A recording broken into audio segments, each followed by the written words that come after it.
best, welcome sa aking pangatlong araw ng paglilibot dito sa France and welcome to one of the most popular town in French Riviera. Welcome to Cannes! Welcome to Cannes mga best! Tignan nyo guys, napakasosyalin ng place, napakalinis, napakaaliwalas, yayamanin. Dito tayo nababagay. Maghanap tayo dito ng asukal de papa. Charis! Pakaganda kahit mainit ang panahon this summer.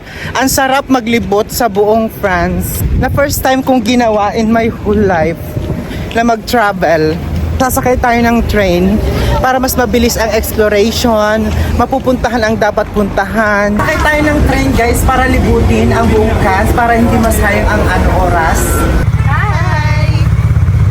Nakasuot na tayo ng headphone mga best kasi dito natin maririnig kung ano yung sinasabi nung tour guide at nung pupuntahan namin kung ano yung meron dun sa pupuntahan naming mga lugar. So, let's go! Lakas piloto. Ang lakas makapiloto ng headset. Ang una naming pupuntahan mga best is yung pinagaganapan ng Cannes Film Festival. Let's go! Karangalan ang makapasok dito sa loob ng Cannes Theater. Oh my God! So dito ginaganap yung Cannes Film Festival, yung pinagmamartyahan ng mga magbigating mga artista. Starstruck ako sa place. Ito yung kanilang pinagre-red carpetan tuwing may Cannes Film Festival dito sa France. Hello mga best, ito yung very famous na red carpet kung saan ginaganap ang Cannes Film Festival.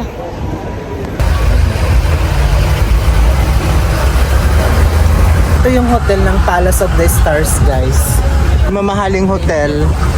Historic hotel dito sa Cannes, which is pinag-check-inan ng mga mayayaman, mga celebrity, and of course yung mga sasakyan na pagkakaganda. Nandyan lang sila, nakaparada. Very common dito sa kanila dahil ang yaman nila. First time kong makapunta dito best and mararamdaman mo talaga yung ganda ng lugar, yung yaman ng mga tao. Sobrang ganda. And yung mga makikita mo sa buong paligid is nakaka-attract ng kayamanan. Inspired.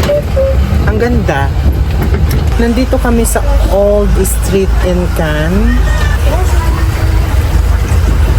Nandito na nga ako mga best sa pinakataas ng Cannes kung saan makikita mo ang buong karagatan doon at ang mga bahay sa ibaba.